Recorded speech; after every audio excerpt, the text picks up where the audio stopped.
आज के अवसर पर सनत सनंदन सनातन सनत कुमार के नाम से प्रवर्तित सनातन धर्मावलंबी जो भगवान विष्णु के पार्षद थे और जिन्होंने श्री मद्भागवत की कथा भगवान नारद को सुनाया था हरिद्वार में, ऐसे समस्त भारतवंशियों को सादर प्रणाम। पिछले वीडियो के दौरान हमने श्रीमद् भागवत महात्म्य एवं वेद ब्राह्मण ग्रंथ पुराण उपनिषदों के बारे में आपके समक्ष कुछ बातें रखी थी। उसमें यह बताया गया था या चर्चा की गई थी कि 4 वेदों की रचना किस प्रकार से हुई और 4 वेदों को, स्मृतियों को, पुराणों को किस प्रकार से सनातन धर्मावलंबियों ने विभिन्न माध्यम से उसका आपस में वितरण करके उस कार्य को आगे बढ़ाया। जैसा कि आप लोगों के समक्ष चर्चा हुई थी कि हमारे जो वेदों की रचना ऐसे काल में हुई थी जब लिखने पढ़ने की कोई व्यवस्था नहीं थी। लेखन की व्यवस्था 2005 ईसा पूर्व से ही शुरू हुई है। उसके पहले न तो कोई भाषा थी और न कोई लिखने का प्राविधान था। समस्त बातें जो ऋषियों ने अपने अनुभव के आधार पर समाज में वेदों के रूप में, स्मृतियों के रूप में संग्रह किया था, उसके सुरक्षा की व्यवस्था थी कि किस तरह से समाज के लिए आगे सुरक्षित रहे। तो उसको विभिन्न माध्यमों से विभिन्न लोगों में उसका वितरण करके और वेदों को, पुराणों को संरक्षित किया। जैसा कि आप लोगों के समक्ष ये चर्चा हुई थी कि हमारे यहाँ 4 वर्ण बनाए गए थे और उनमें उपनयन संस्कार की व्यवस्था थी और ब्राह्मण, क्षत्रिय, वैश्य, शूद्र की व्यवस्था थी और इन सब के बीच में इन पुराणों के संरक्षण की व्यवस्था थी। आपके समक्ष यह बात हमने रखी थी कि उपनयन संस्कार होते थे। उपनयन संस्कार में ब्राह्मणों का, क्षत्रियों का, वैश्यों का अलग अलग गोत्र निर्धारित होता था, शिखा सूत्र निर्धारित होता था। शिखा सूत्र और प्रवर के आधार पर वेदों को कंठस्थ करने की व्यवस्था थी। कुछ लोगों का कहना है कि शूद्रों को तो वेदों के पढ़ने का और उसको संरक्षित करने का कोई व्यवस्था ही हमारे पुराणों में नहीं है। आप सब लोगों को मालूम है कि भगवान भरद्वाज ऋषि जो प्रयागराज में जिनका आश्रम था, जब भगवान श्री राम प्रयाग में वनवास के दौरान आए थे तो वहां पर याज्ञवल्क ऋषि से भरद्वाज ने भगवान श्री राम के बारे में पूछा था। उसी याज्ञवल्क ने की एक कथा आती है कि याज्ञवल्क बहुत बड़े तपस्वी थे। एक बार तपस्या कर रहे थे और उस तपस्या के दौरान किसी पक्षी ने उनके ऊपर बीट कर दिया था और क्रोध में उन्होंने उस पक्षी की ओर देखा था। पक्षी जो है भस्म हो गई थी।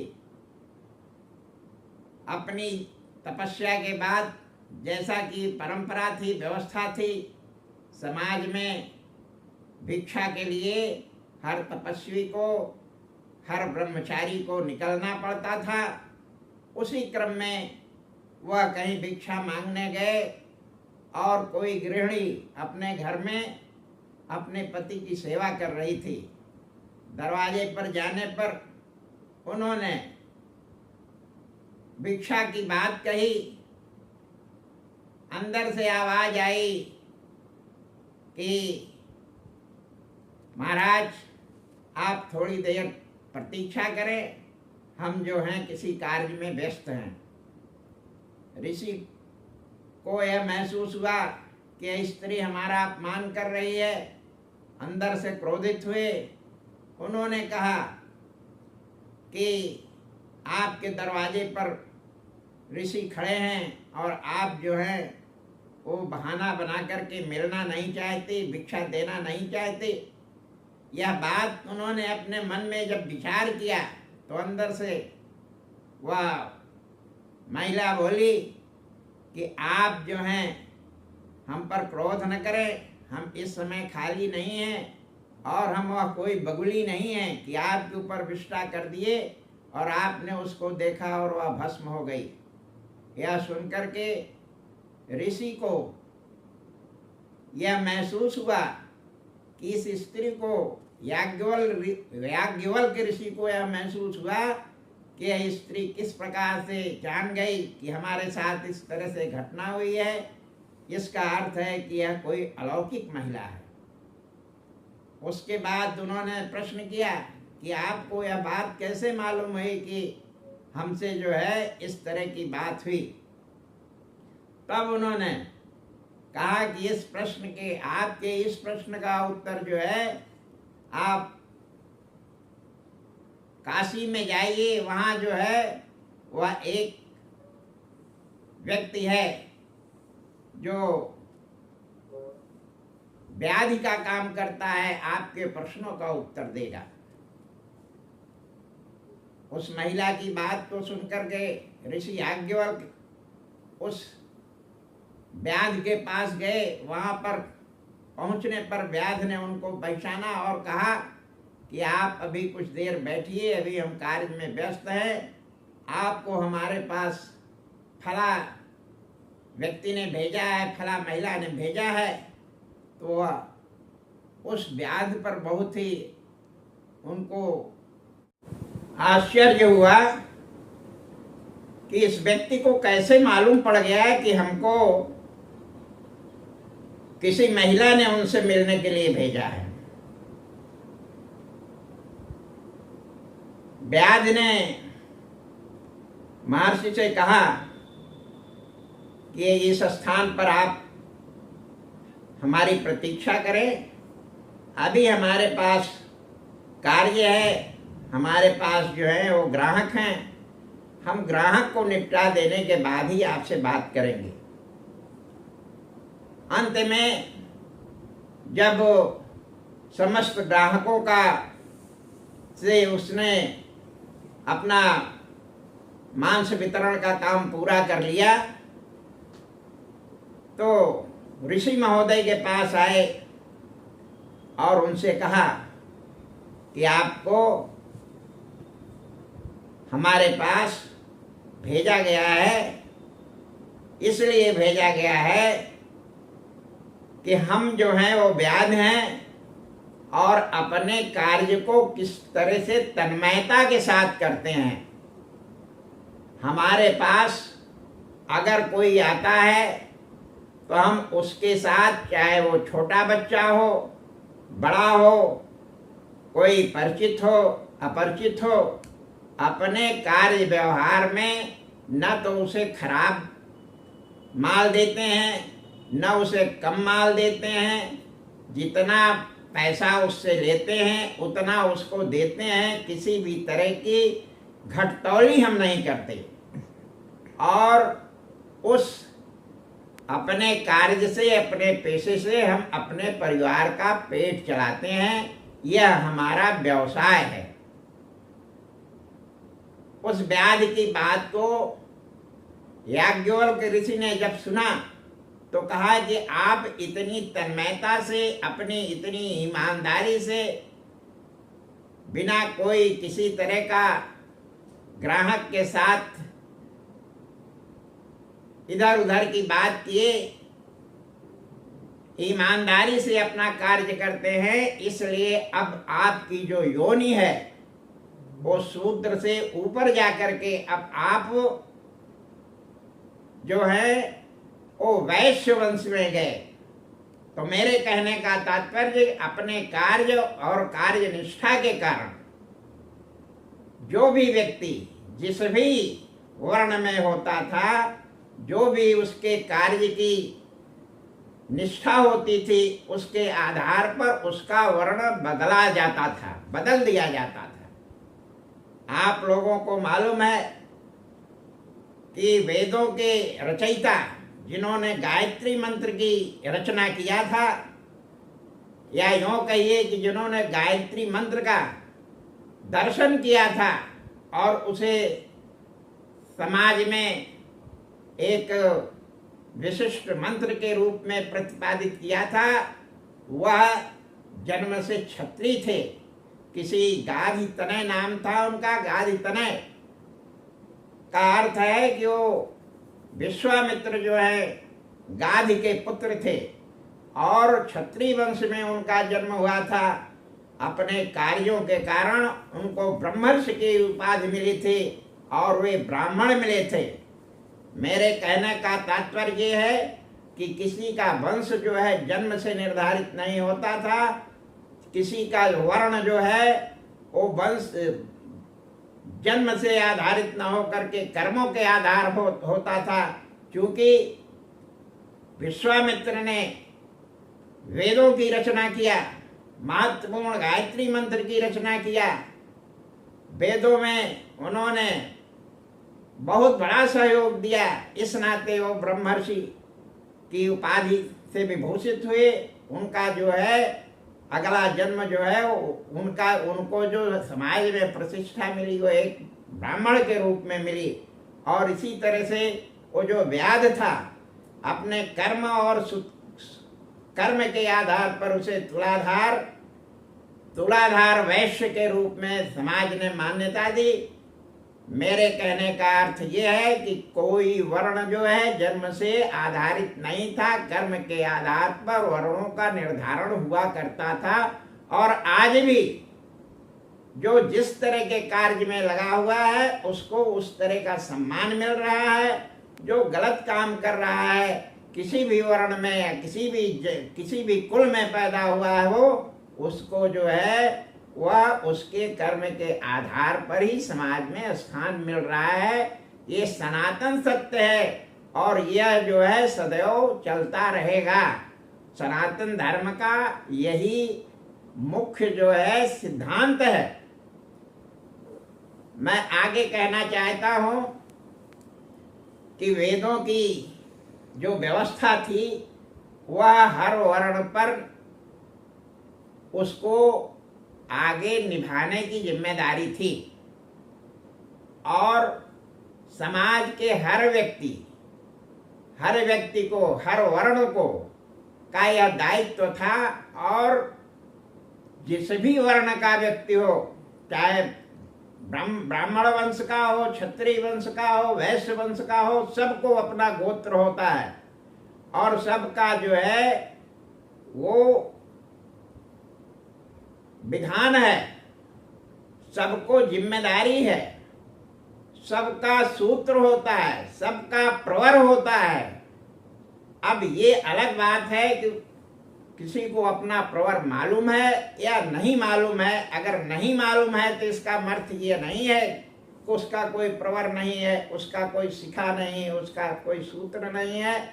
विद्वानों का तो ये भी कहना है कि जो यह समझता है कि उसका गोत्र नहीं है वह कश्यप गोत्र में आता है, क्योंकि सबसे पहले जो है वह हमारे यहाँ ऋषि परंपरा में कश्यप ऋषि का ही जन्म हुआ था। और उन्हीं कश्यप ऋषि को ही मनु महाराज ने अपनी पुत्री समर्पित किया था कि वह जो है वो सृष्टि का आगे प्रवर्तन करे। तो इस तरह से वह मनु की संतान है और वशिष्ठ जो है वो उनको अपने गुरु कश्यप को अपना गुरु माने और उनका जो गोत्र वाचन किया जाता है वह कश्यप ऋषि के रूप में कश्यप गोत्र ही माना जाता है। तो मेरे कहने का अर्थ ये है कि कोई भी समाज में जो सनातन धर्मी है सबका कोई न कोई गोत्र है, कोई न कोई प्रवर है, कोई न कोई शिखा है, कोई न कोई सूत्र है। और शिखा सूत्र प्रवर के आधार पर वेदों की, पुराणों की, स्मृतियों की को सुरक्षित रखने की सब पर जिम्मेदारी हमेशा से रही है और आज भी है। अगर कोई अपनी जिम्मेदारी से भागना चाहता है तो उसके बारे में कुछ कहा नहीं जा सकता, लेकिन जो अपनी जिम्मेदारी पर स्थिर है उसे हमारे पुराणों ने, हमारी स्मृतियों ने सबको सम्मान दिया है और सबके लिए बराबर का स्थान है।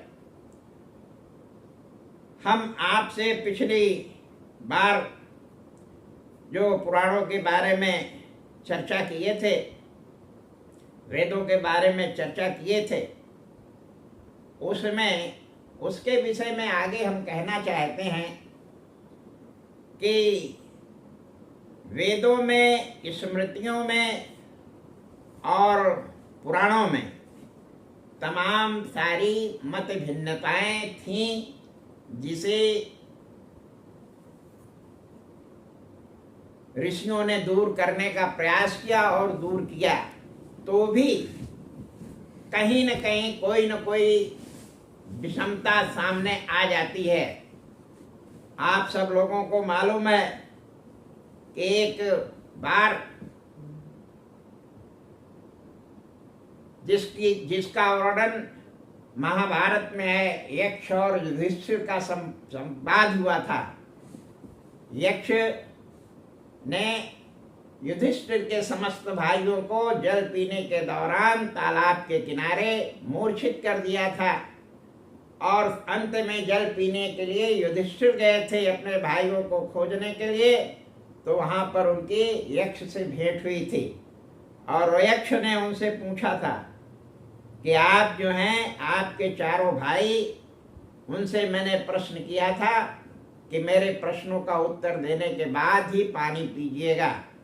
उन्होंने हमारे प्रश्नों का उत्तर दिए बिना पानी पिया था, और अगर आप हमारे प्रश्नों का उत्तर दे देते हैं तो उत्तर देने के बाद हम आपके चारों भाइयों को जीवित कर देंगे और आप पानी स्वयं भी पिए, अपने भाइयों को भी पानी पिलाएं। उन्होंने उनसे पूछा था कि का वार्ता, का आश्चर्यम, का पंथा, कस्य मोदते ब्रूहि में चतुरम प्रश्नानि मृता जीवितम बांधो। अगर आप हमारे चारों प्रश्नों का उत्तर दे देंगे तो हम आपके चारों भाइयों को जीवित कर देंगे। उन्होंने पूछा था का वार्ता। का वार्ता का मतलब ये हुआ कि संसार क्या है और इसमें किस तरह की बात होती है। और अगला प्रश्न उन्होंने पूछा का आश्चर्यम, का पंथा और कस्य मोदते। कस्य मोदते माने किस बात से सबसे अधिक प्रसन्नता होती है। तो यहाँ पर यह अवसर नहीं है कि हम चारों उत्तरों पर चर्चा करें, लेकिन का पंथा, पंथ क्या है, वर्ण क्या है और धर्म क्या है, इस पर उन्होंने जो युधिष्ठिर ने उत्तर दिया था उसको हम आप लोगों के सामने रखना चाहते हैं। उसमें उन्होंने कहा था कि वेदा विभिन्ना स्मृति विभिन्ना नासो मुनि यस्य मतेन भिन्ना धर्मस्व तत्त्वं निहितं गुहायां महाजनो एन गतो सुपंथा। उन्होंने कहा था, युधिष्ठिर ने उत्तर देते हुए, कि वेदों में तमाम तरह की बातें हैं जो आपस में परस्पर भिन्नता रखती हैं, और जो मुनि लोग बोलते हैं, ऋषि लोग बोलते हैं, उनकी भी बातों में मतैक्य नहीं है।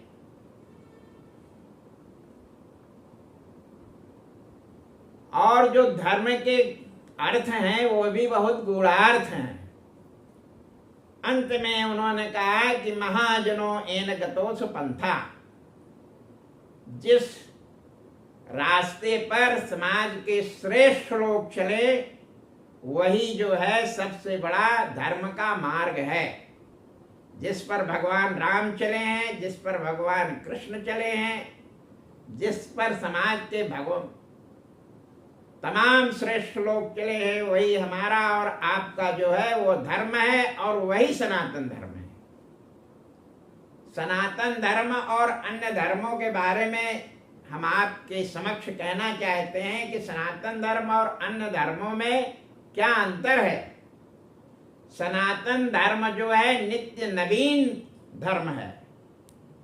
हर काल में जब भी धर्म में किसी भी तरह का कोई दुष्प्रभाव आया तो यहाँ पर अवतारों ने जन्म लिया है। भगवान विष्णु ने स्वयं अवतार लिया है।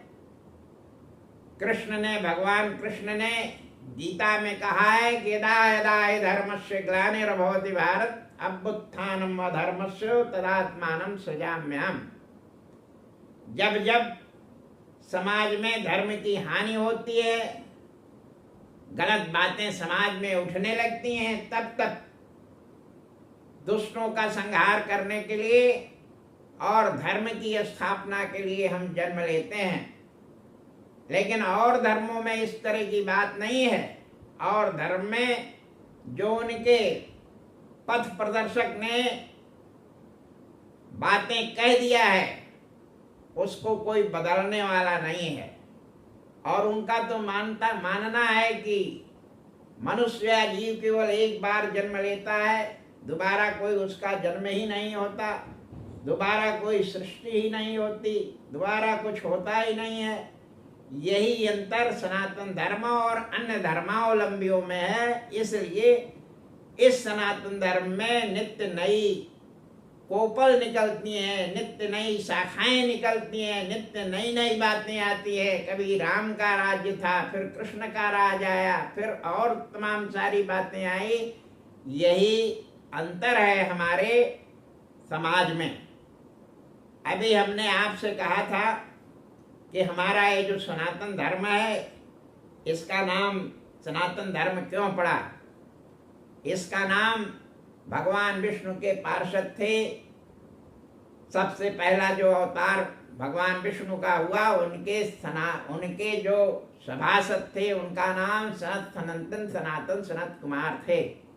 भगवान कुछ भी कार्य अपने से नहीं करते, अपने पार्षदों के माध्यम से कराते हैं। ठीक वैसे ही जैसे संहार और रचना का कार्य भगवान शंकर, भगवान शिव और ब्रह्मा के हाथ से कराते हैं, वैसे ही सृष्टि संचालन का कार्य वो अपने पार्षद सनातन सनत कुमार से के हाथों से कराते हैं। इसी नाते आपके धर्म का नाम सनातन धर्म है। जैसा विद्वानों का मत है उस बात को मैंने आपके समक्ष रखा। अब हम आपके समक्ष श्रीमद् भागवत के महात्म्य के खष्टम स्कंद की चर्चा करना चाहते हैं। पहले हम उसका वाचन हिंदी में करेंगे और फिर जो है उसका वाचन संस्कृत में करेंगे। जैसा आप लोगों के समक्ष ये श्रीमद् भागवत महात्म्य की चर्चा आ रही है, ये श्रीमद् भागवत का नहीं है। श्रीमद् भागवत के महात्म्य के विषय में पद्म पुराण में ये बात आई है। श्री पद्म पुराण के उत्तरखंड के श्रीमद् भागवत महात्म्य में इसकी चर्चा है। इस तरह से श्रीमद् भागवत महात्म्य के छठवें अध्याय की हम चर्चा कर रहे हैं, उसका हिंदी में वाचन करते हैं। हे नारद, हम तुमसे सप्ताह यह बात जो है अभी जिस सनकादि ऋषि की चर्चा, सनत कुमारों की हमने चर्चा किया, जिनके नाम से सनातन धर्म है, उन्होंने नारद से पूछा कि हे नारद, हम तुमसे सप्ताह श्रवण विधि का वर्णन करेंगे। प्रायः विधि पूर्वक सप्ताह सुनने के लिए अधिक धन की अपेक्षा है। सबसे पहले ज्योतिषी को बुलाकर मुहूर्त पूछकर जिस प्रकार विवाह के लिए प्रयत्न से धन एकत्रित किया जाता है, उसी प्रकार मनुष्य धन इकट्ठा करे। भाद्रपद, अश्विनी, कार्तिक, मार्गशीर्ष, आषाढ़ तथा श्रावण ये मास कथा सुनने वाले श्रोताओं को मोक्ष देने वाले हैं। इन महीनों में भी जो तिथि नक्षत्रादि त्याज्य है उनको त्याग देना चाहिए, और जो भी साधन इसके सहायक हों उनका उद्योग पूर्वक संपादन करना चाहिए। देश देश में इस वार्ता को प्रयत्न पूर्वक भेजना चाहिए कि यहाँ पर श्रीमद् भागवत की कथा होगी, आपको सपरिवार आना चाहिए। जो लोग हरि कथा से और हरि कीर्तन से दूर रहते हैं, उनको स्त्रियों तथा शूद्रों को जिस प्रकार बोध हो जाए वैसा ही उपाय करना चाहिए। देश देश में प्रसिद्ध विरक्त तथा वैष्णव जो कीर्तन प्रेमी हो, उनके पास निमंत्रण पत्र भेजना चाहिए। उसे लिखने का तरीका इस प्रकार है। यहाँ पर एक सप्ताह तक सत्पुरुषों का अति दुर्लभ सत्संग होगा और अपूर्व अमृत रूपी कथा होगी। श्रीमद् भागवत रूपी सुधापान करने के लिए कथा रस के विषय में लंपट जो आप लोग हैं, सो प्रेम में तत्पर होकर शीघ्र आइए। यदि आपको ज्यादा अवकाश न मिले न हो तो एक दिन के लिए अवश्य पधारिए। आपको सर्वथा आगमन अवश्य करना नावकाश करना चाहिए, क्योंकि यहाँ पर एक क्षण भी दुर्लभ है। इस प्रकार सबको विनय पूर्वक बुलाना चाहिए तथा आने वाले अतिथियों के रहने के लिए स्थान का प्रबंध करना चाहिए।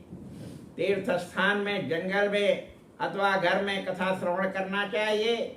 जहाँ पर विशाल भूमि हो वहीं पर कथा का स्थल निश्चित करना चाहिए। जहाँ पर कथा कहना हो वहाँ की भूमि का शोधन, उसके पश्चात झाड़ू से मार्जन, तत्पश्चात गोम आदि से लेपन, उसके बाद गेरू आदि धातु से मंडन करना चाहिए। गृह की सामग्री को लेकर गृह के एक कोण में रख देना चाहिए तथा कथा प्रारंभ से 5 दिन पहले ही सप्ताहोपयोगी वस्तुओं का संग्रह प्रयत्न से करना चाहिए।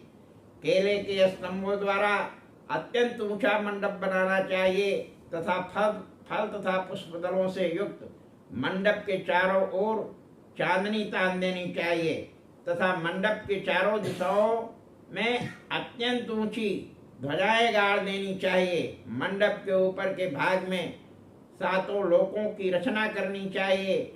उन स्थानों में ब्राह्मणों तथा विरक्त लोगों को स्थापित करना चाहिए।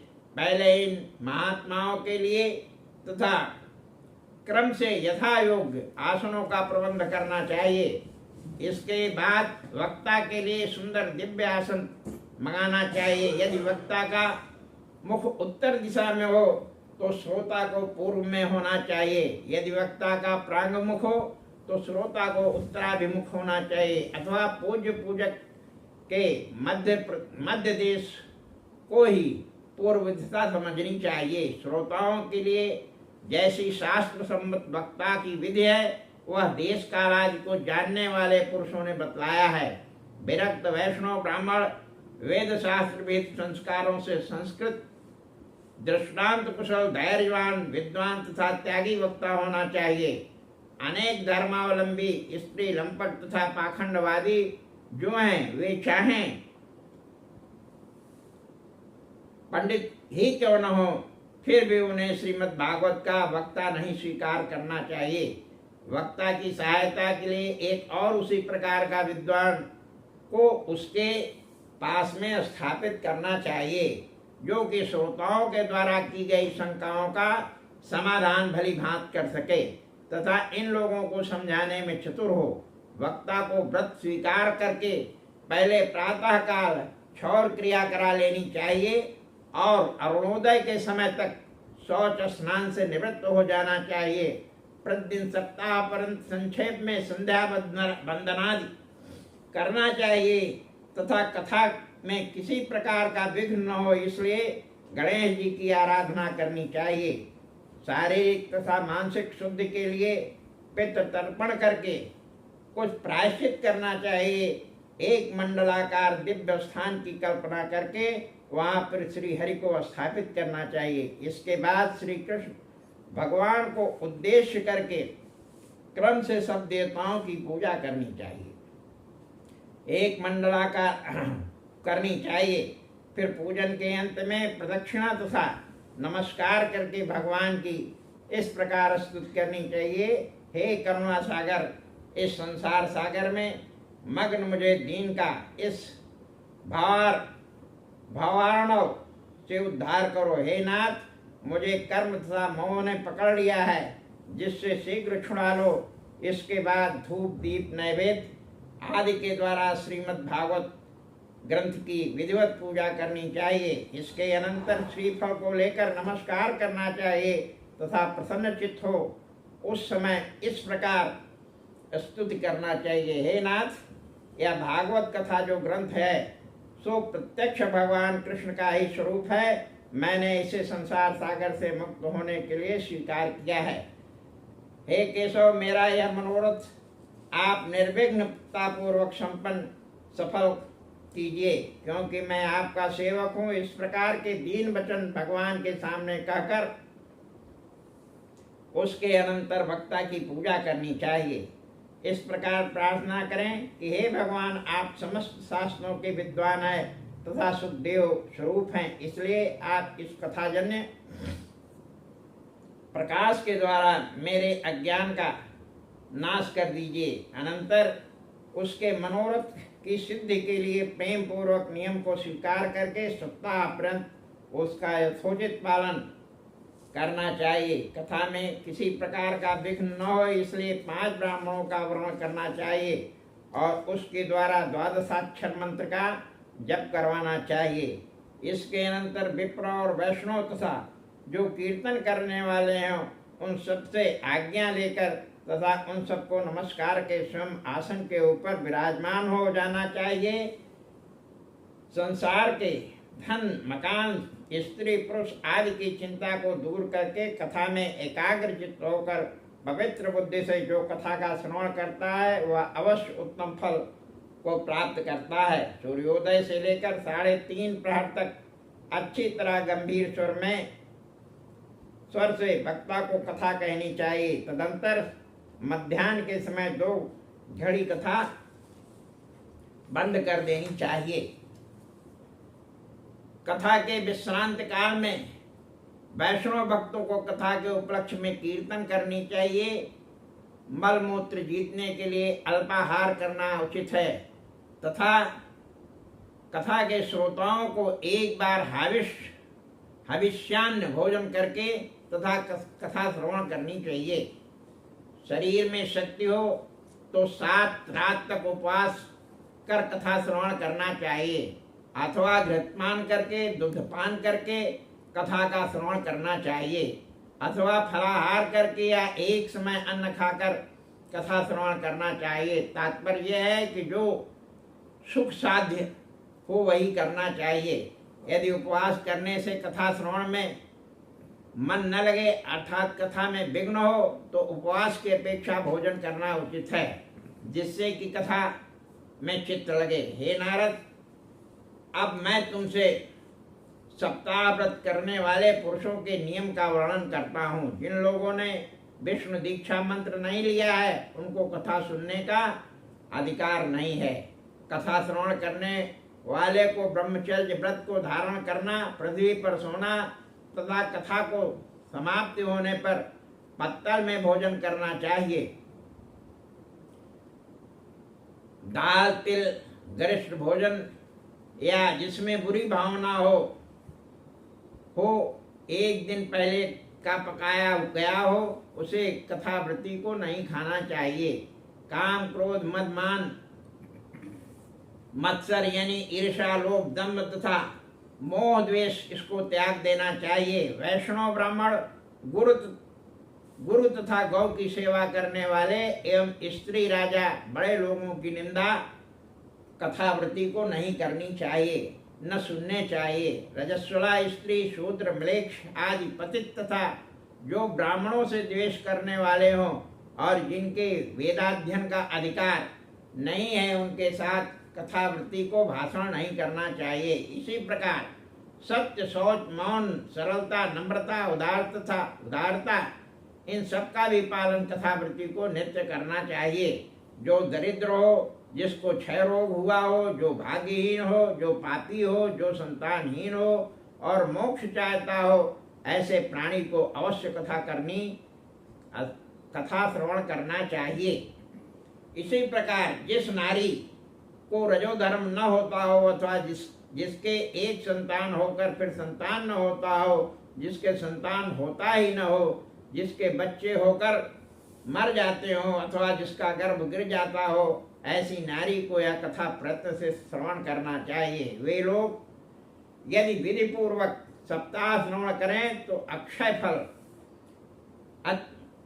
अवश्य प्राप्त करेंगे, इसमें संदेह नहीं है, क्योंकि यह कथा अति उत्तम है, अतएव कोटि यज्ञ को फल देने वाली है। इस प्रकार विधि पूर्वक व्रत करने के बाद उद्यापन करना चाहिए। जो सकाम श्रोता हो उनको जन्माष्टमी व्रत की तरह करना चाहिए। जो भक्त द्रव्यहीन हो उनके लिए उद्यापन का आग्रह नहीं है, क्योंकि वे निष्काम वैष्णव हैं, अतः केवल श्रवण मात्र से ही पवित्र हो गए हैं। इस प्रकार सप्ताह की समाप्ति हो जाने पर श्रोताओं को वक्ताओं और पुस्तक की अत्यंत भक्तिपूर्वक पूजा करनी चाहिए। वक्ता को श्रोताओं के लिए प्रसाद और तुलसी की माला देनी चाहिए।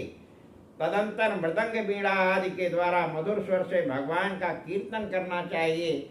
इसके बाद जय घोष, नमस् शब्द घोष तथा शंख घोष करना चाहिए। ब्राह्मण और याचकों के लिए अन्नदान तथा वित्त दान करना चाहिए। यदि श्रोता विरक्त हो तो दूसरे दिन गीता श्रवण करना चाहिए। यदि गृहस्थ हो तो किए हुए कर्म को सिद्धि के लिए उसे हवन करना चाहिए। सुंदर खीर बनाकर उसमें शहद घृत तिल अन्न इत्यादि मिलाकर दशम स्कंद के प्रत्येक श्लोक से हवन करना चाहिए, अथवा समाहित चित्त होकर श्री गायत्री मंत्र से हवन करना चाहिए, क्योंकि तत्वतः यह पुराण गायत्री मंत्र है तथा श्री नारायण भी गायत्री के ही स्वरूप हैं। यदि हवन करने में असमर्थ हैं तो बुद्धिमान को चाहिए कि वह हवन योग्य द्रव्य को उसके फल की सिद्धि के लिए दान कर दे। इस दान से जो कुछ इस यज्ञ में न्यूनादि त्रुटि रह गई है वह सब शांत हो जाएगी, और जो नाना प्रकार के दोष हैं वे भी शांत हो जाएंगे। अवशिष्ट दोषों की शांति के लिए श्री विष्णु सहस्त्र नाम का पाठ करना चाहिए। इसका पाठ करने से सब सफल हो जाएगा, क्योंकि इससे बढ़कर और कुछ नहीं है। इसके अनंतर 12 ब्राह्मणों को मधु और खीर का भोजन कराना चाहिए तथा व्रत के फल की सिद्धि के लिए सुवर्ण तथा गोदान करना चाहिए। यदि शक्ति हो तो 3 पल सुवर्ण का सिंहासन बनाकर ऊपर मनोहर अक्षरों में लिखा श्रीमद् भागवत की पुस्तक का स्थापन करना चाहिए। इसके बाद आह्वानादि षोडशोपचार पूजन से पुस्तक की पूजा करके वस्त्र आभूषण तथा गंध आदि से पूजन किए गए जितेंद्रीय ब्राह्मण को दक्षिणा के सहित प्रदान कर देना चाहिए। इस प्रकार बुद्धिमान श्रोता आचार्य को पुस्तक दान देकर भाव बंधन से छूट जाते हैं। इस प्रकार विधि सहित पूजन करने से समस्त पापों को दूर हो जाने पर भी श्रीमद् भागवत पुराण फलदायक होता है तथा धर्म अर्थ काम और मोक्ष का साधन हो जाता है। श्री शनकादि कुमारों ने, हे नारद, इस प्रकार से मैंने तुमसे सब वर्णन किया। अब तुम्हारी क्या इच्छा है? केवल श्रीमद् भागवत के श्रवण से मुक्ति और भुक्ति दोनों प्राप्त होती है। श्री सूत जी ने कहा, हे सौनक जी, इतना कहकर उन महात्माओं ने श्रीमद् भागवत की कथा आरंभ की, जो कि समस्त पापों को दूर करने वाली तथा भुक्ति और मुक्ति को देने वाली है। इस प्रकार जितेंद्रिय श्रोताओं ने सप्ताह श्रवण करते हुए विधि पूर्वक श्री पुरुषोत्तम भगवान की स्तुति की। इसके अनंतर ज्ञान वैराग्य तथा श्रीमती भक्ति देवी ने ये तीनों परम पुरुष को प्राप्त थे तथा उनके मन का हरण करने वाली तरुणावस्था ज्ञान और वैराग्य को पुनः प्राप्त हो गई। अपने मनोरथ की सिद्धि होने से श्री नारद जी कृतकृत हो गए। इनका शरीर पुलकायमान हो गया तथा वे परमानंद से पूर्ण हो गए। इस प्रकार भागवत प्रिय श्री नारद जी कथा को श्रवण करके प्रेम से गदगद वाणी से के द्वारा हाथ जोड़कर श्री सनकादि मुनियों के प्रति बोले। श्री नारद जी ने कहा, है भगवान, आज मैं धन्य हूँ। आप लोगों ने मेरे ऊपर बड़ा अनुग्रह किया है। आज मुझे समस्त पाप दूर करने वाले श्री नारायण की प्राप्ति हो गई है। हे तपोधन, संपूर्ण धर्मों की अपेक्षा मैं श्री हरि कथा श्रवण करके ही श्रेष्ठ समझता हूँ, क्योंकि जिस कथा के श्रवण से वैकुंठ निवासी भगवान श्री कृष्ण की प्राप्ति हो जाती है। सूत जी ने कहा, सौनक जी, इस प्रकार वैष्णव श्रेष्ठ श्री नारद जी के कथन के अंतर पर्यटन करते हुए उस स्थान पर योगियों के ईश्वर श्री सुखदेव जी उपस्थित हो गए। कथा के अंत में अपने ही आनंद से परिपूर्ण श्रीमद् भागवत को धीरे धीरे पढ़ते हुए 16 वर्ष की अवस्था वाले तथा ज्ञान महासागर के चंद्र स्वरूप व्यास जी के पुत्र श्री सुखदेव जी वहां पर आ गए।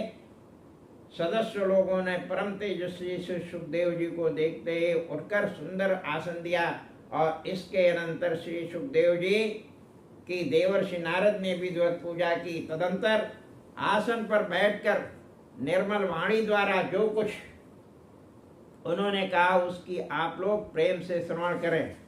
सुखदेव जी ने कहा कि हे रसास्वादन में चतुर भाव जन, आप लोग वेद रूपी कल्प वृक्ष के सुख के मुख से च्युत तथा अमृत में रूप रस के पूर्ण भागवत रूपी भगवान रसवान फल का मुक्त पर्यंत पान करके चले। श्री मद् भागवत में राग द्वेषादि रहित सत्पुरुषों के छल कपट रहित निष्काम परम धर्म का निरूपण किया गया है तथा इस ग्रंथ में तीनों को दूर करने वाला किंतु महामुनि व्यासदेव रचित इस ग्रंथ के श्रवण मनन से तो शीघ्र ही ईश्वरी ज्ञान का साक्षात्कार हो जाता है। यह श्रीमद् भागवत संपूर्ण पुराणों का मुकुटमणि है तथा वैष्णव का धन है, जिसमें परमहंस महात्माओं के धर्म का निरूपण भली भांति किया गया है। ज्ञान वैराग के सहित निष्काम कर्म बतलाया गया है, जिसके श्रवण मन तथा पठन से मनुष्य भगवत रूप साधन के द्वारा मुक्त हो जाता है। सत्यलोक में, कैलाश में तथा वैकुंठ में भी यह रस दुर्लभ है। इसलिए भाग्यशाली श्रोताओं, आप लोग भक्ति पूर्वक इसका पान करो, इसे कभी मत छोड़ो। मत छोड़ो। श्री सूत जी ने कहा कि हे शौनक जी, श्री सुखदेव जी के इतना कहने के बाद प्रहलाद राजा, बलि, उद्धव तथा अर्जुन आदि के सहित बीच सभा में श्री हरि प्रकट हो गए। श्री नारद जी ने भक्तों के सहित श्री हरि की पूजा की। उस समय श्रेष्ठ आसन पर आसीन प्रसन्न मुख श्री हरि को देखकर उनके सामने सब लोग कीर्तन करने लगे। उस कीर्तन के दर्शन के लिए पार्वती जी के सहित शंकर जी तथा ब्रह्मा भी आ गए। कीर्तन के समय प्रहलाद के मधुर स्वर में ताल बजाया तथा उद्धव ने झांझ तथा श्री नारद जी ने वीणा बजाई। श्री अर्जुन ने राग का आलाप किया तथा इंद्र ने मृदंग बजाया और सब देवताओं ने जय जय ध्वनि की। सनकाद मुनियों ने श्री हरि के सम्मुख कीर्तन किया और रस रचना में प्रवीण श्री सुखदेव जी जहाँ पर भाव के भक्ता बने, इसके बाद सबके सामने भक्ति, ज्ञान और वैराग्य के तीनों भट्ट की तरह नृत्य करने लगे। इस अलौकिक कीर्तन को देखकर अति प्रसन्न होकर श्री हरि बोले, हे परम भागवतो, मैं तुम्हारे कीर्तन